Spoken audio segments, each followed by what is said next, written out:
Mwaramutse neza igitondo cyiza nshuti bakunzi mukomeje kudukurikira mukomeje kuba natwe muri gahunda z'amakuru ndetse n'ibiganiro bitandukanye ikaze muri makuru tugiye kwibandaho avugwa mu karere k'ibiyaga bigari ndetse mu gihugu cy'u Rwanda ndaza kubabwira inkuru ibabaje cyane tugeze mu gitondo cyo ku itariki ya 9 ukwezi kwa kabiri kuri General Muhoozi Kainerugaba umuhungu wa Perezida Yoweri Kaguta Museveni ndetse akaba n'umugaba mukuru w'ingabo z'igihugu cya Uganda nyuma y'iminsi rero aterana amagambo mu buryo bukomeye cyane na Minisitiri w'itumanaho mu gihugu cya Uganda hari amakuru akomeye cyane atugezeho ndetse nyina yamaze kubyinjiramo mu buryo budasubirwaho hanyuma kandi mu yandi makuru mu buryo bw'inshamake ndaza kubabwira ko Ubutaliyani bwanze kwinjira muri Board of Peace ya Bwana Trump cyangwa se Perezida wa Leta Zunze Ubumwe za Amerika ndaza kubabwira kandi kubo makuru mu buryo bw'inshamake witwa Jeffrey Epstein byatahuwe ko itangazo ry'urupfu rwa Epstein rishobora kuba ryarasohotse mbere y'uko yitaba Imana hamwe n'andi makuru menshi cyane yakomeje kugenda avugwa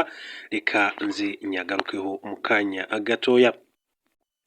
Ikaze rero muri amakuru ku buryo burambuye inkuru yacu nyamukuru ni General Muhoozi Kainerugaba hari itangazo ribabaje cyane riturutse i Kampala mu gihugu cya Uganda agakanya muri iki gitondo ariko mbere gato yuko ninjira kuri iryo tangazo reka mbanze mbahe inshamake y'andi makuru y'ingenzi agezweho aka kanya. Amakuru aravugwa yuko umwe mu bakekwaho kurasa umuyobozi w'ubutasi bw'Uburusiya yafatiwe muri Leta Zunze Ubumwe z'Abarabu abantu babiri bakekwaho kandi kugira uruhare mu gitero cyo kugerageza kwica umwe mu bayobozi bakuru b'urwego rw'ubutasi bw'Uburusiya batawe muri yombi. Urwego rw'ubutasi bw'Uburusiya rwatangaje ko bafashwe ku itariki ya 8 Gashyantare 2025 bafatirwa muri Leta Zunze Ubumwe z'Abarabu ku bufatanye bw'inzego z'ibihugu byombi. Mu bafashwe harimo uwari witwaje imbunda akaba umunya-Ukraine ufite ubwenegihugu bw'Uburusiya witwa Lyubomir Korba wafatiwe i Dubai akaba kandi akekwaho kugerageza kwica Lieutenant General Vladimir Alexeyev amurashe yahise kandi yoherezwa i Moscow.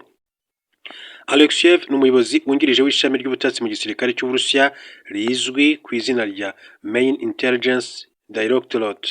Ku itariki ya 6 Gashyantare 2026 nibwo Lieutenant General Vladimir Alexeyev yarashwe inshuro 3 mu mugongo arasiwe hafi yiwe ahita ajyanwa yitaraganya ku bitaro. FSB ivuga ko uyu Korba yavukiye mu burengerazuba Ukraine ariko akaba anafite ubwenegihugu bw'Uburusiya yageze i Moscow mu mpera zo kuboza 2025 abitegetswe n'ubutegetsi bwa Ukraine kugira ngo azategure ibikorwa by'iterabwoba bigamije kandi guhungabanya umutekano w'Uburusiya mu rwego kandi rukomeza ruvuga ruti hari abandi babiri bakekwaho ubufatanyacyaha barimo Viktor Vasin umurusiya w'imyaka 36 wafatiwe i Moscow na Zinaid Serebrytsky w'imyaka 54 muri Ukraine. Umuvugizi w'ibiro bya Perezida w'Uburusiya Dmitry Peskov yavuze ko Perezida Vladimir Putin yaganiriye na Perezida wa Leta Zunze Ubumwe z'Abarabu Sheikh Mohammed bin Zayed Al Nahyan kugira ngo uyu mugabo rero yoherezwe mu Burusiya. Minisitiri w'ububanyi n'amahanga w'Uburusiya Sergei Lavrov yavuze ko iki gikorwa ari iterabwoba kandi cyerekana ibikorwa by'ubushotoranyi bwa Ukraine ndetse no kuba iri gusubiza inyuma cyane amasezerano y'amahoro. Ni mu gihe Minisitiri w'ububanyi n'amahanga wa Ukraine Andrei Sybiga yavuze ko ntaho bahuriye n'iki gitero muri rusange. Mu yandi makuru Perezida wa Leta Zunze Ubumwe za Amerika Donald Trump yaharakajwe no kubazwa impamvu Trump yibagiwe izina rya Tshisekedi. Umuvugizi w'ibiro bya Perezida wa Leta Zunze Ubumwe za Amerika Caroline Leavitt yatangaje ko barakajwe no kubazwa impamvu Donald Trump yibagiwe izina rya Perezida wa Repubulika ya Demokarasi ya Congo Felix Tshisekedi ubwo bari mu masengesho yo gusengera igihugu azwi nka National Prayer Breakfast. Perezida Donald Trump asa n'uwagowe no kuvuga izina rya Tshisekedi wari wayatumiwemo. Icyo gihe yagize ati turi kumwe n'umugabo w'intwari kandi mwiza Perezida wa Congo Perezida uhaguruka. Byarangiye koko Trump atavuze izina rya Tshisekedi bamwe bakaba rero bavuga ko ari uko yari yararyagiwe mu gihe abandi babihuza no kuba ari kunze rero kumugora mu kurivuga.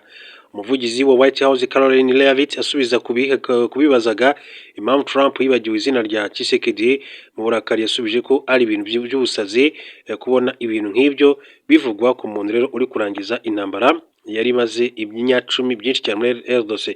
Muri Kanama ubwo Perezida Trump yari arimo gutebya ku masezerano y'amahoro hagati y'u Rwanda na Repubulika ya Demokarasi ya Congo yabaye nk'uwibeshye kuri icyo gihugu aho kuvuga Repubulika ya Congo avuga iya Kondo ariko yaje guhita rero abikosora. Ikindi abantu rero bongeye kandi kugaragaza nubwo mu Ukuboza 25 ibihugu by'u Rwanda na Repubulika ya Demokarasi ya Kongo byashyiraga umukono ku masezerano y'amahoro, Trump akagorwa no kuvuga neza izina rya Tshisekedi. Hari abakunze gushinja Trump w'imyaka 79 ko afite ibibazo by'uburwayi bituma yibagirwa, ariko we aherutse kuganira n'ikinyamakuru NBC ko yumva nk'uko yari amaze imyaka 80 ishize.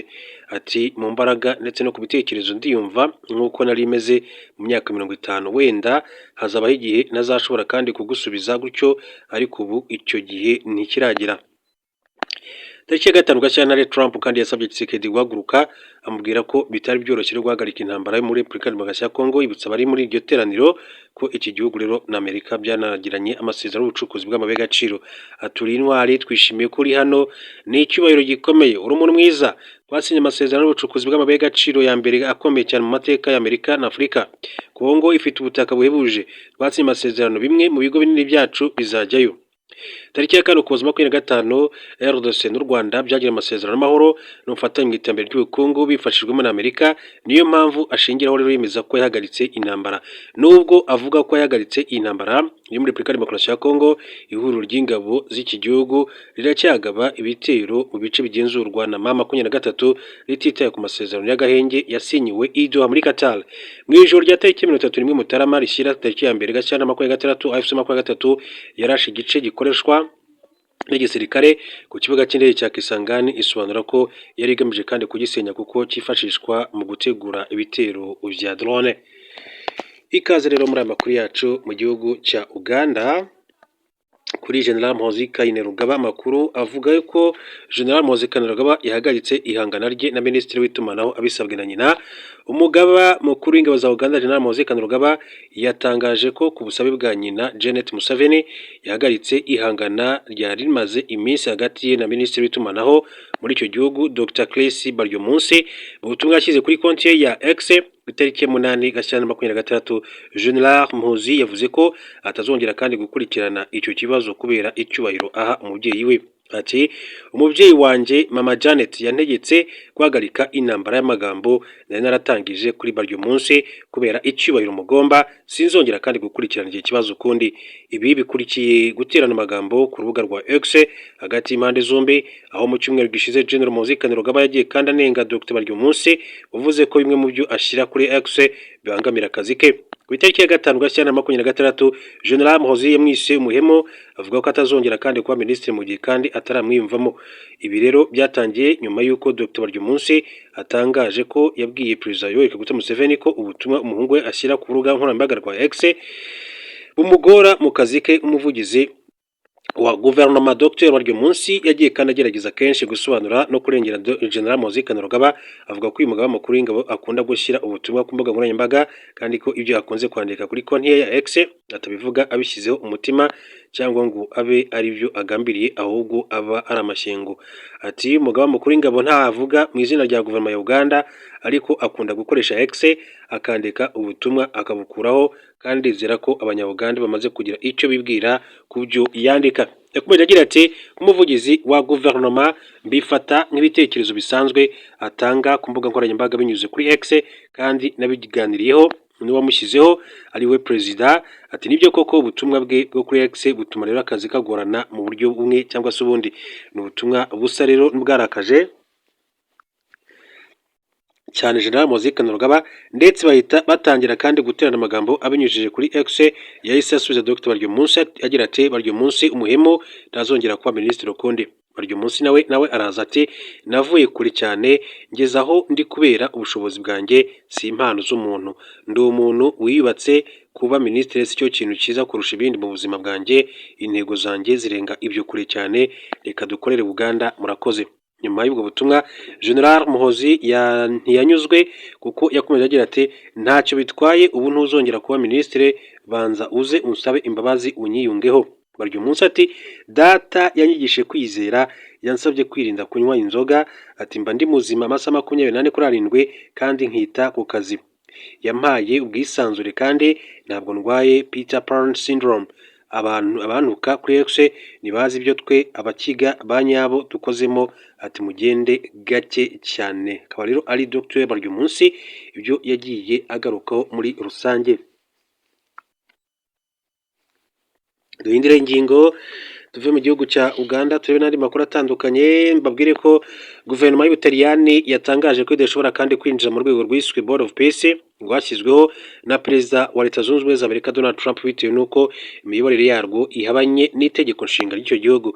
Board of Peace ni urwego perezida Trump yatangiye kuvuga muri Nzeri 2025 agaragaza ko rugamije kandi gushakira umuti ikibazo cy'intambara yo muri Gaza, ariko aza kurwagura agaragaza ko ruzanashaka ibisubizo kandi makimbirane ku isi muri rusange.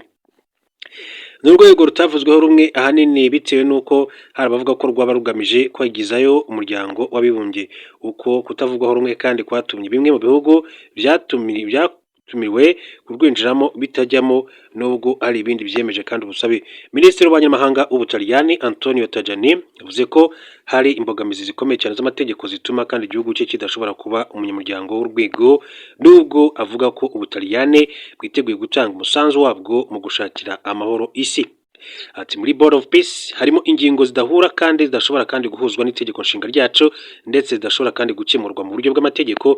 Gusa tuzakomeza kuba maso mu gushyigikira gahunda zose zigamije amahoro. Yongeye ati twiteguye kandi gutanga umusanzu wacu mu buryo bufatika, nko mu gutoza inzego z'umutekano muri gereza, ariko mu buryo bwubahiriza amategeko mpuzamahanga. Minisitiri Tajani yasobanuye ko ingingo ya 11 itegeko nshinga ry'Ubutaliyani ibuza icyo gihugu kwinjira mu miryango mpuzamahanga itayobowe mu buryo buha uburenganzira bungana ibihugu binyamuryango byayo, aho usanga rero hari umuyobozi umwe ufite ijambo rya nyuma kandi ku bantu bose.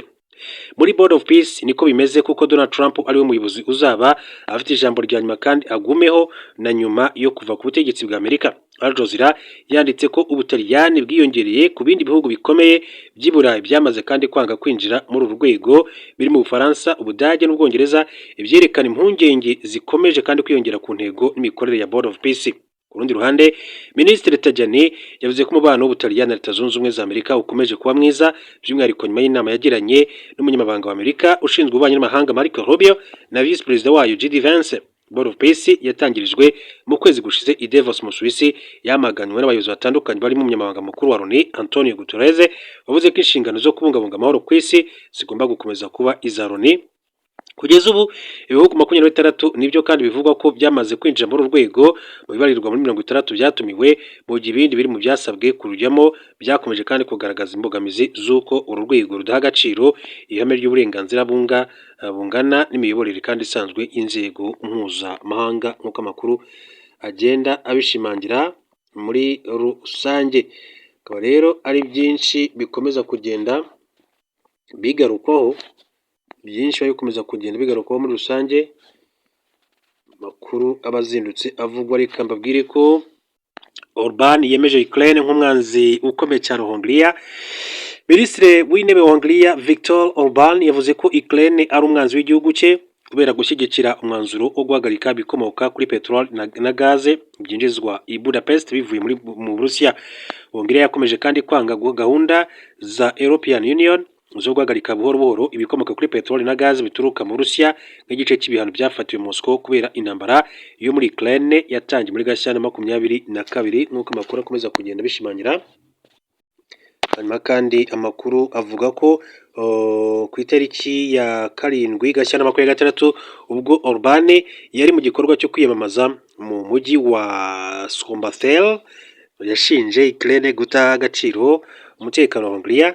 Ati abanya-Ukraine bagomba kandi guhagarika gushyigikira ibisabwa na EU byo kugura ibikomoka kuri peteroli bituruka mu Burusiya bidahenze. Akomeza agira ati mu gihe cyose Ukraine ikomeje kandi gusaba ko Hongria ikurwa ku ngufu zituruka mu burasirazuba mu Burusiya zidahenze, Ukraine si igihugu tudahuza ahubwo n'umwanzi wacu. Orban yongeye kandi kugaragaza ko adashyigikiye ko Ukraine kandi yinjira muri European Union, avuga ko ubufatanye mu bya gisirikare cyangwa se mu bukungu na Ukraine buzatera ikibazo. Hongria iherutse kandi gutangaza ko izajyana mu rukiko na European Union kubera ibyo yise ibihano bihutiyeho byo guhagarika ibikomoka kuri peteroli na gaze bituruka mu Burusiya. Muri Mutarama, EU cyangwa se European Union yemeje gahunda yo guhagarika burundu ibikomoka kuri peteroli bikurwa mu Burusiya bitarenze muri 2027. Hongria yo yanze kwifatanya na European Union mu mishinga yo gufasha Ukraine irimo no kohereza i Kiev intwaro cyangwa se gutanga amafaranga isaba ko European Union yaha agaciro ibiganiro ndetse mu gukemura intambara. Viktor Orban yaburiye ko gukomeza kandi kwijandika amakimbirane ya Ukraine na Burusiya bishobora gutuma habaho rero intambara ikomeye hagati ya NATO ndetse n'igihugu cy'Uburusiya. Hanyuma rero mu yandi makuru akomeje kugenda avugwa, reka tujye kuri Jeffrey Epstein. Byatawe ko itangazo ry'urupfu rwa Epstein rishobora kuba ryarasohotse imbere y'uko yitaba Imana. Byatawe ko inyandiko y'ubuyobozi bwa Leta Zunze Ubumwe za Amerika imenyesha urupfu rwa Jeffrey Epstein yasohotse imbere y'umunsi umwe ugereranyije n'igihe uyu mugabo yapfiriye ku itariki ya 9 Kanama 2019 nibwo ibiro by'intumwa ya leta ya New York yasohoye itangazo ivuga ko Epstein wari umaze iminsi afunzwe yapfiriye muri gereza. Iri tangazo ni ubwa mbere kandi rigiye hanze kuko riri mu nyandiko Minisiteri y'Ubutabera muri Amerika iherutse kandi gushyira hanze zijyanye n'ibyaha Epstein yashinjwaga. Ni mu gihe inyandiko za gereza uyu mugabo yari afungiwemo zo zemeza ko basanze yashizemo umwuka ku itariki ya 10 Kanama 2019 ubwo hari mu gitondo bamuzaniye amafunguro bagasanga rero undi atagikoma yiyahuye.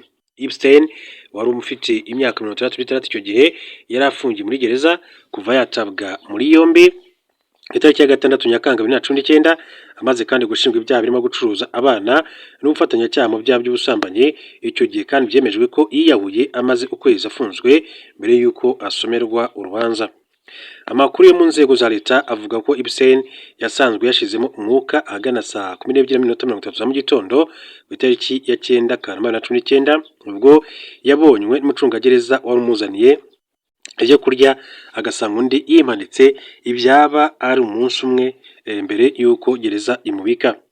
Ibindi byateje urujijo n'uburyo abarinzi bari bashinzwe kugenzura umutekano iryo joro batakoze akazi nk'uko bisanzwe umunsi umwe mbere y'uko apfa.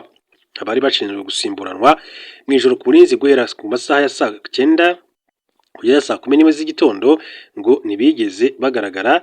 Hiyongeraho kuba kamera kandi zishinzwe gufata amashusho hafi y'icyumba cya Epstein zari zapfuye.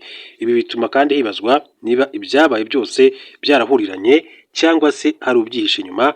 Gusa iki kiracyari ikibazo gikomeye cyane cy'ingorobahizi kuko kugeza uyu munsi nta wabasha kubona amashusho yerekana ibyabaye mu minota ye ya nyuma, binatuma kandi kumenya isaha ya nyayo yapfiriye bikomeza kuba urujijo. Akaba rero ari ibyo byakomeje kugenda bivugwa.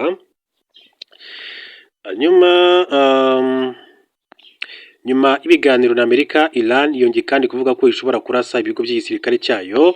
Nubwo Amerika na Iran kandi baherutse kugirana ibiganiro, ubutegetsi bwa Iran bwatangaje ko kandi bushobora kurasa ku bigo bya gisirikare bya Amerika biri mu burasirazuba bwo hagati mu gihe byagabwaho ibitero.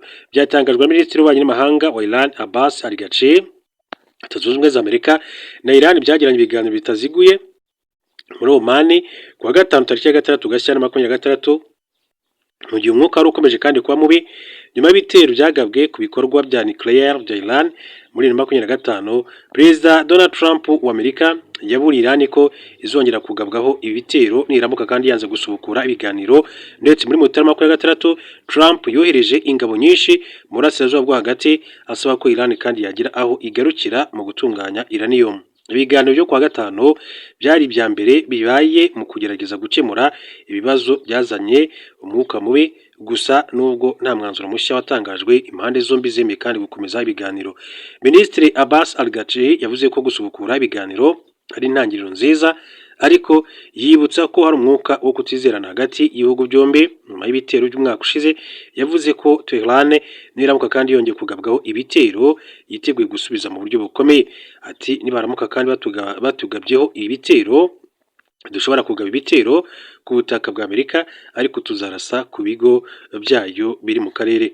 Abbas Araghchi yongeyeho ko Iran kandi iteguye intambara ishobora kandi kuba hagati yayo na Amerika, ariko avuga ko ikibazo cya nucleaire gishobora gukemurwa gusa binyuze mu biganiro bitarimo iterabwoba cyangwa se igitutu. Yemeje ko kongera kandi uranium byatunganya ari uburenganzira bwa Iran kandi bigomba kandi gukomeza.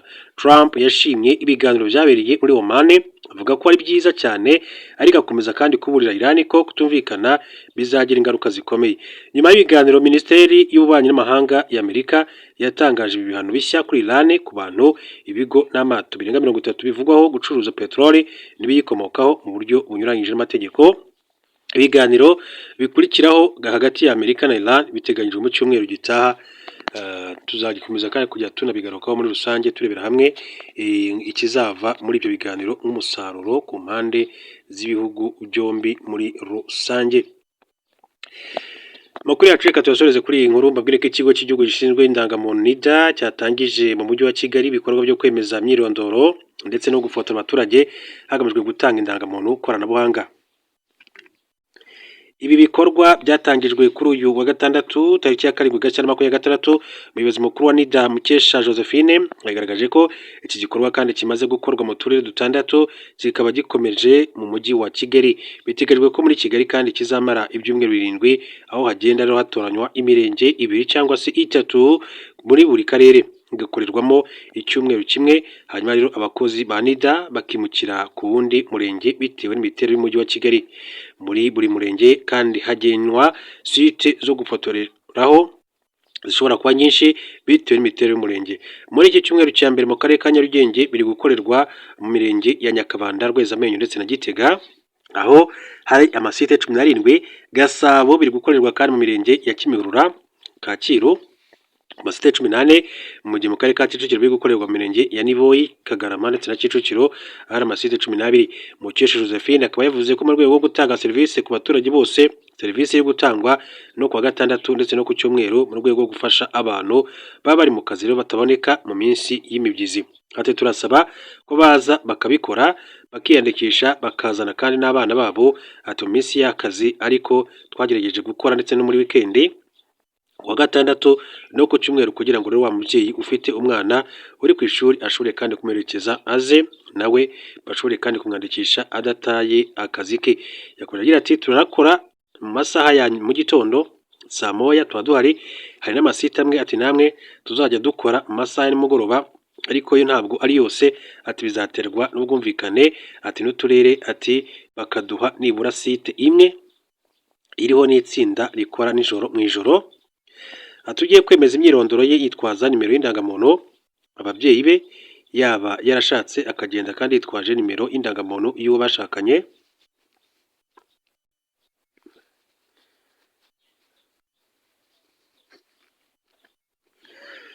Hanyuma rero yasobanuye ko zimwe mu mbogamizi kandi bahura nazo harimo n'izishingiye ku babyeyi batagiye rero bitabira kwandikisha abana babo ku gihe mu irangamimerere.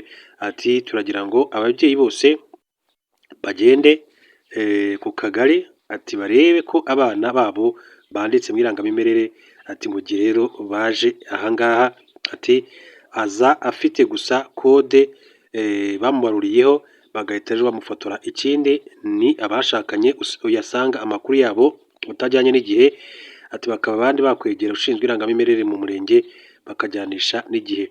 Yashimangiye ko ibijyanye no kwemeza amakuru umuntu ufite telefone igezweho ashobora kandi kubyikorera anyuze ku rubuga rwa Irembo ku buryo agera kuri site yifotoza gusa. Yakomeje agira ati ubwo ni uburyo bwinshi twashyizeho kugira ngo rero tworohereze abantu uje kuri site ntaharenze iminota irenga 10 ahubwo ahite yitahira. Ushaka kwemeza imyirondoro ye kugira ngo rero uzahabwe irangamuntu koranabuhanga ukoresheje telefoni yawe cyangwa se mudasobwa unyuze ku rubuga rwa newirembo.gov.rw ukareba ahanditse irangamimerere ugahitamo rero kwemeza imyirondoro y'indangamuntu koranabuhanga y'umuntu ku giti cye cyangwa se ko yabashyingiwe. Ati ukagenzura neza amakuru yose hanyuma ukayemeza. Iyo umaze kwiyemeza werekeza kuri site ikwegereye ugafotorwa kandi ibyo bishobora kugufasha kudatinda kuri site.